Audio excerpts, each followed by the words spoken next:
Bonjour, c'est notre troisième journée où nous parlons des pères et plus particulièrement des pères spirituels dans la Bible. Et aujourd'hui, on va répondre à cette question. Est-ce qu'il est biblique d'avoir un père spirituel? Avoir un père spirituel, est-ce biblique? Alors, je vais rappeler un peu certaines choses en sachant que lorsque Dieu nous enseigne, ce n'est pas pour créer des querelles ou des disputes de mots, pas du tout, mais c'est pour pouvoir nous instruire, parfois nous corriger, nous reprendre, nous redresser, en tout cas nous amener dans la vérité. On a vu que dans la Bible, dans toute la Bible, l'expression « père spirituel » n'existe pas. Cependant, je l'ai dit hier en fin d'émission, ce n'est pas parce que le mot « Trinité » n'existe pas dans la Bible que la Trinité n'existe pas telle qu'on l'a décrit, c'est-à-dire le Père, le Fils et le Saint-Esprit, Dieu en une personne. On a vu par contre cependant que personne n'a jamais appelé dans l'Ancien Testament Moïse comme son père, si ce n'est certainement ses propres enfants, bien qu'il fût un leader spirituel extraordinaire. Plus que cela, notre plus grand modèle, Jésus, n'a jamais été appelé par ses disciples, et pourtant il était le maître par excellence. Si vous étudiez le leadership, etc., eh bien, on aurait dû se rendre compte qu'aucun de ses disciples ne l'a jamais appelé Père. Au contraire, Jésus a enseigné de n'appeler personne sur la terre Père, nous révélant une glorieuse vérité. Nous avons au ciel un Père extraordinaire, un Père parfait, notre Père céleste qui nous aime et qui a tant aimé le monde qu'il a envoyé Jésus-Christ mourir à notre place. Jésus n'a jamais d'ailleurs demandé à ses disciples, à aucun, ni même à Pierre, ni même à Jean, ni même à Jacques, de l'appeler Père. On a vu de rares exceptions dans l'Ancien Testament. Élie a été appelé une fois par Élisée Père, quand il dit « Mon père, char d'Israël et sa cavalerie », au moment où il a été enlevé au ciel, mais à aucun moment de son vivant lorsqu'il était sur la terre. Aucun des fils des prophètes n'ont appelé Élie ou Élisée leur père. Le roi d'Israël va appeler Élisée 2 fois mon père, une fois par vraiment titre, comme un titre de respect, et l'autre fois quand il va mourir. Et là, il va l'appeler Père, mais jamais sinon durant sa vie, à part la seule exception que nous pouvons trouver. David a été appelé Père dans la Bible. Jésus, il est appelé le fils de David, mais on a vu en aucun cas, Jésus est directement, entre guillemets, le fils d'Abraham et le fils de David, oui, dans la généalogie, mais Jésus dira « Vous avez pour père Abraham » ou « Votre père Abraham ». Il dit « Votre père Abraham » parce que lorsqu'il dit « Vous avez pour père », il parlera de Satan. Mais à aucun moment, Jésus ne dira « Abraham est mon père » ou « David est mon père ». On a vu également que David va appeler une fois Saül son père, mais là comme un titre honorifique. Donc, mais Saül ne fut jamais un père pour David. Donc, afin de répondre à la question s'il est biblique d'avoir un père spirituel, ou d'utiliser cette expression, et même si on n'en trouve aucune mention directe, père spirituel, aucune traduction dans la Bible, on va étudier les 3 expressions qui se rapprochent le plus de cette idée et certainement qui ont fait naître cette culture que nous pouvons trouver d'appeler quelqu'un notre père ou même parfois notre mère spirituelle. Et on va voir comment ces 3 expressions sont utilisées, dans quel contexte elles sont utilisées. Alors, l'expression la plus proche dans toute la Bible de ce qui peut ressembler le plus à un père spirituel se trouve dans le Nouveau Testament, dans 1 Timothée au chapitre 1 et au verset 2. Paul dit à Timothée, « Mon enfant légitime en la foi, que la grâce, la miséricorde et la paix te soient données de la part de Dieu le Père et de Jésus-Christ, notre Seigneur. » Voilà l'expression certainement qui peut ressembler plus à un père spirituel. Il dit « Mon enfant légitime en la foi ». C'est comme si quelque part il disait « Mon enfant spirituel », même s'il ne le dit pas là directement, textuellement. 5 fois dans ses lettres, l'apôtre Paul va parler de Timothée comme étant son enfant. 2 fois en introduction de ses lettres, 1 fois quand il va parler de Timothée aux Corinthiens, donc il s'adresse aux Corinthiens, et 2 fois directement lorsqu'il s'adresse à Timothée.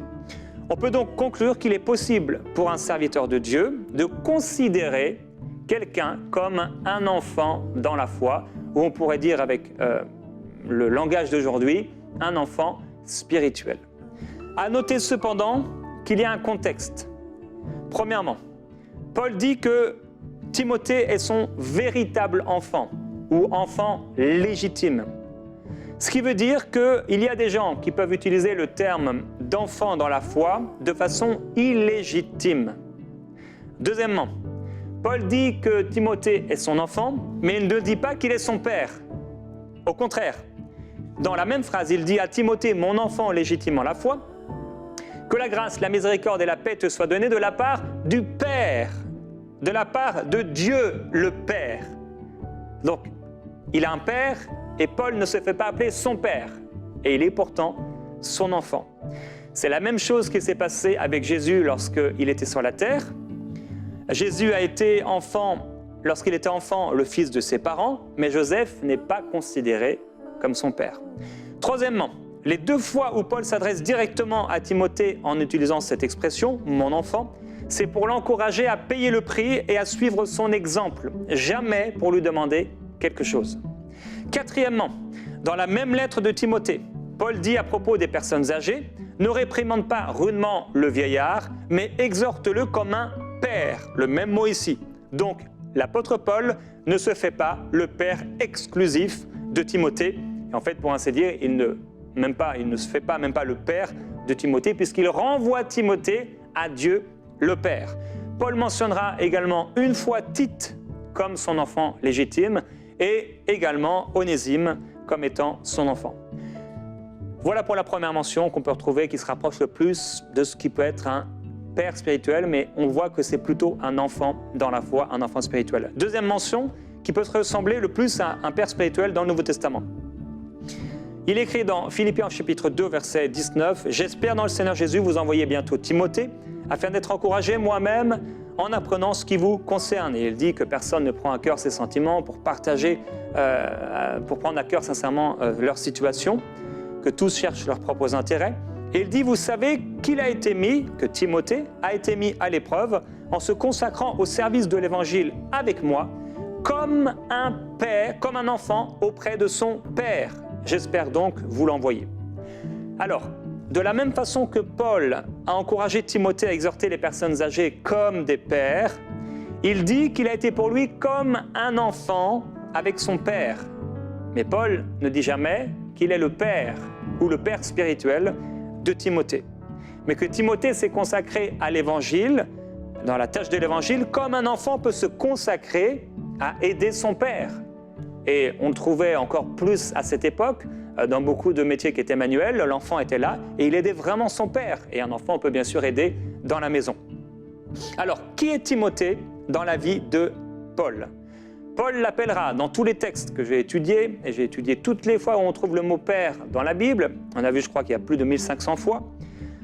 Alors, Paul définit Timothée comme 1. Son enfant, 2. Compagnon d'œuvre, frère, ministre de Dieu dans l'évangile de Christ, serviteur de Jésus-Christ.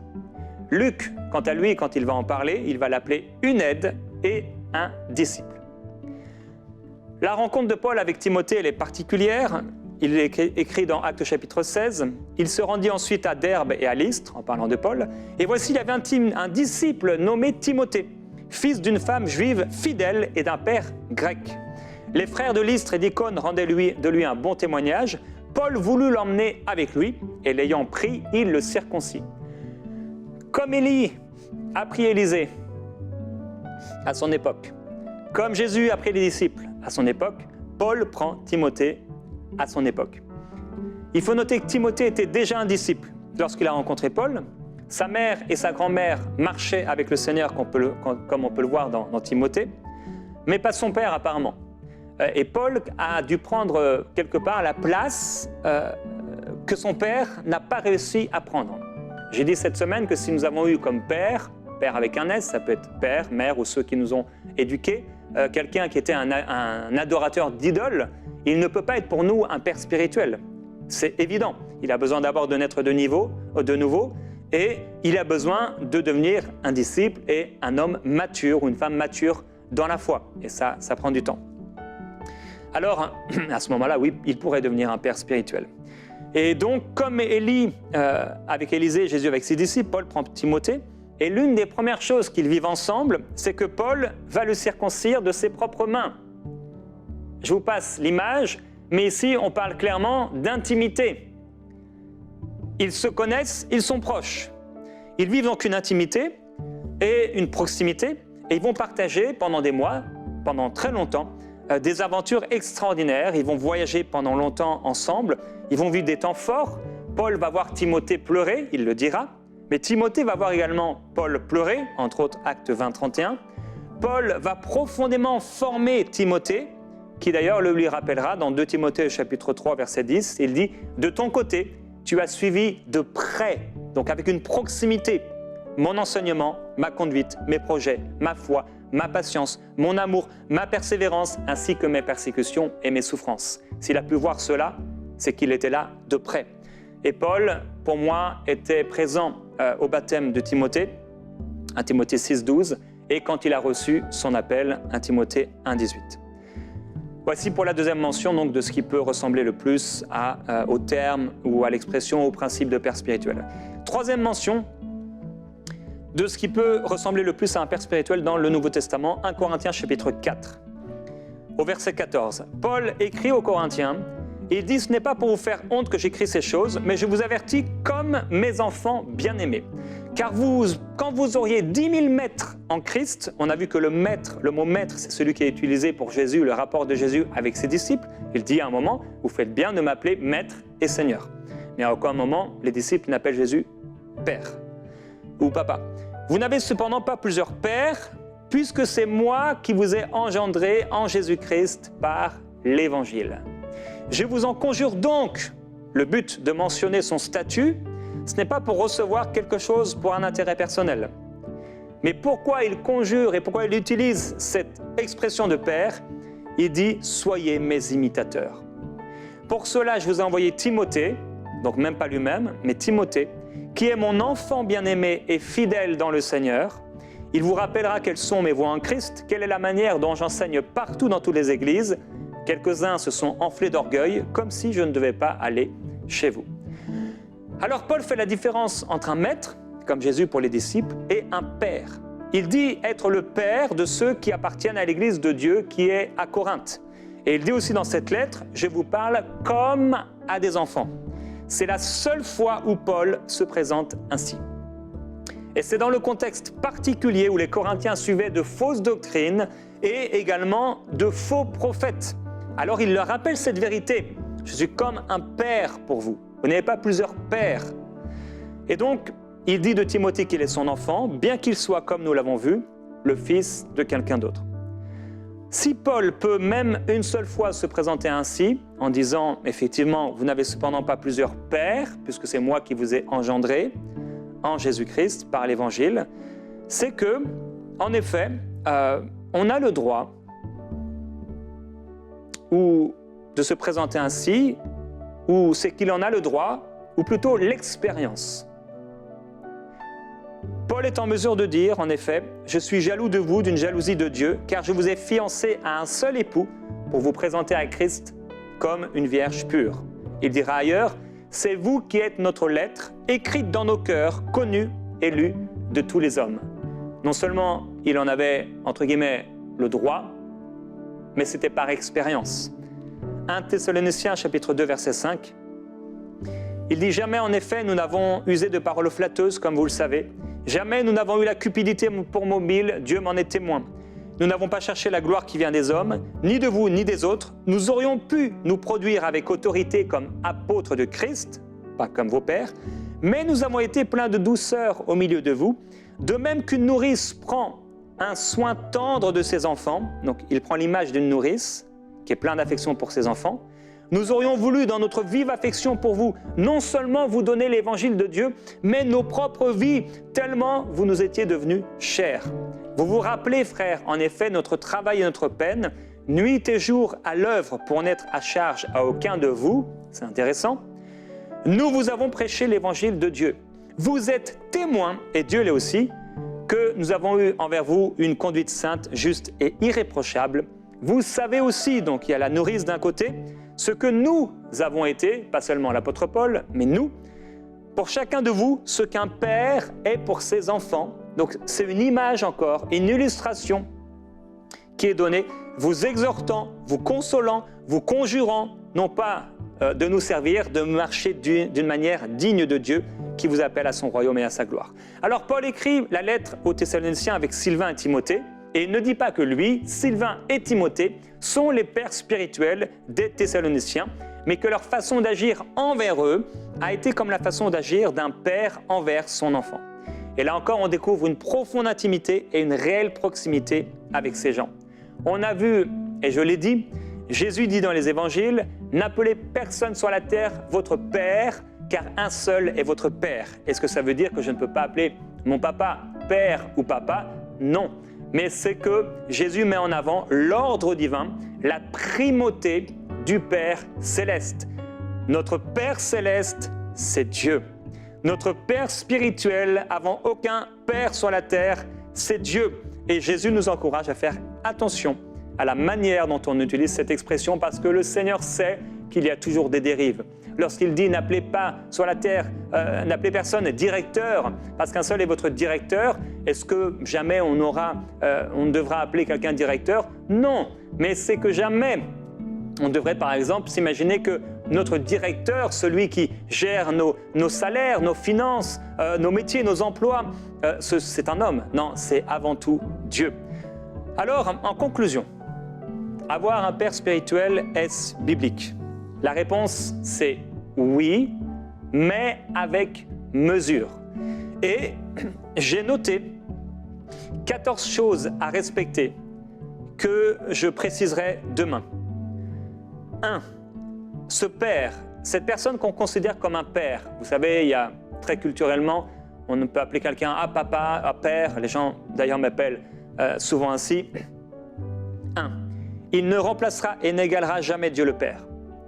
2. Il n'effacera jamais la réalité de votre Père physique, géniteur. 3. Il doit partager avec vous une réelle proximité et une profonde intimité, comme on a vu dans les Écritures. 4. Vous devez avoir vécu avec lui des expériences.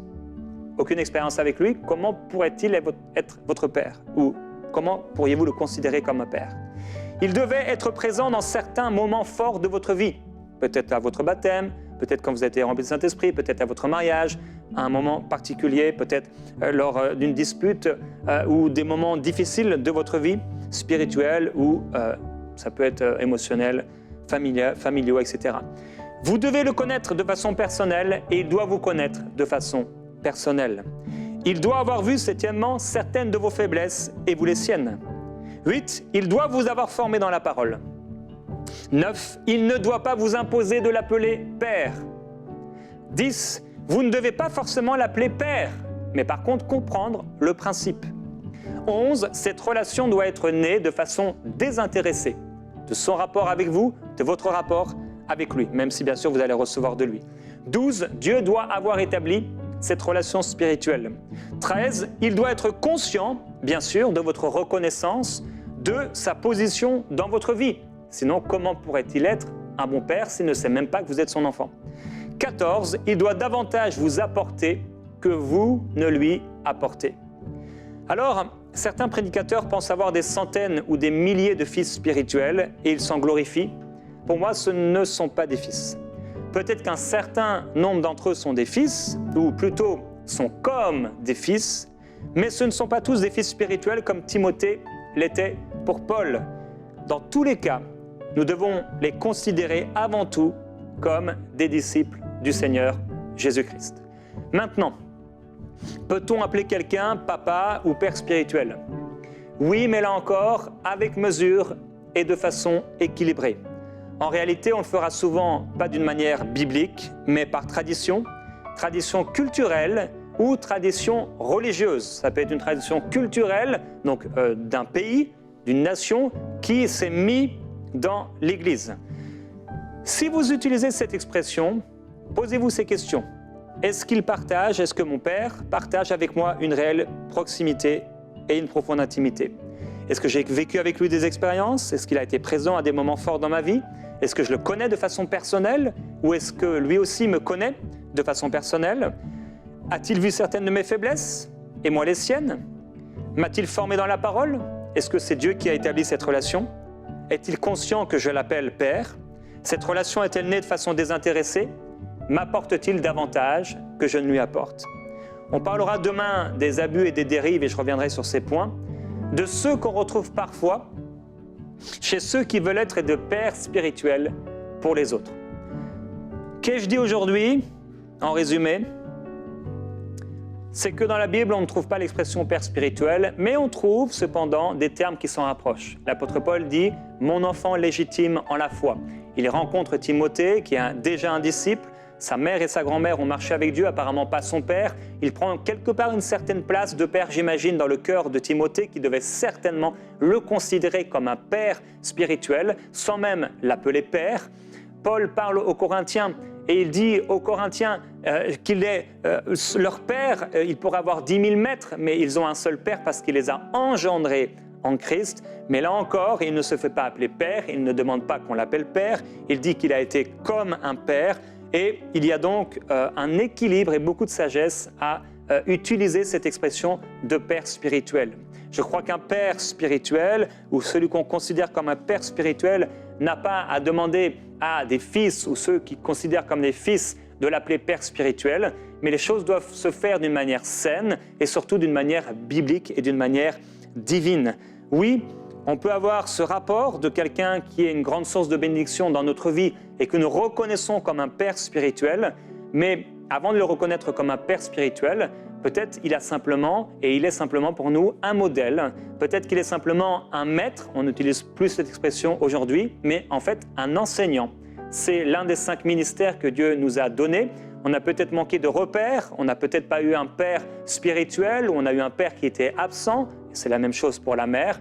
Et Dieu nous a donné la grâce d'avoir quelqu'un que nous considérons comme un père spirituel. Mais si c'est le cas, il doit y avoir un certain nombre de choses qu'il a faites pour nous. Et ce n'est certainement pas, en tout cas, un rapport d'un père qui demande constamment de l'argent ou un père qui est père pour les choses que le fils peut lui apporter. Parce que ce n'est pas aux enfants d'accumuler pour leurs parents, mais c'est aux parents de pourvoir aux besoins de leurs enfants, même si au bout d'un moment, il va y avoir un retour. Le but encore de cet enseignement n'est pas que nous puissions ou que quelqu'un puisse envoyer un texto ou appeler sa meilleure amie en disant « Oh, tu vois, c'est pas normal, les gens appellent père notre pasteur, oh, c'est pas normal, Jérémie a dit que c'était pas biblique. » Non, ça c'est pas le but, là vous passez à côté. Le but c'est est-ce que je suis et je marche dans un ordre divin? Est-ce que quelqu'un n'est pas en train de me manipuler, de me tromper? On devrait le savoir par le Saint-Esprit. Maintenant, je le répète et je le dis, ce n'est pas parce que quelqu'un est appelé père par une autre personne qu'il y a un problème. J'ai personnellement eu quelqu'un que j'ai considéré comme un père spirituel pendant plus de 10 ans qui m'a énormément apporté. Il a été une énorme bénédiction dans ma vie personnelle et spirituelle. Maintenant, cette personne ne devrait jamais remplacer Dieu. Et je prie pour l'ordre divin. Et je prie que si le Seigneur a quelqu'un pour vous, qui soit considéré par vous peut-être comme un père, sans même que vous n'ayez besoin de l'appeler père. J'ai personnellement quelques personnes que je considère comme des fils. Je pourrais en considérer des milliers peut-être comme des fils. Mais ils se comptent sur les doigts de mes 2 mains. Et je crois personnellement qu'il est difficile d'avoir plus de 12 fils comme Jésus avec ses disciples, qui encore une fois ne l'appelaient pas père.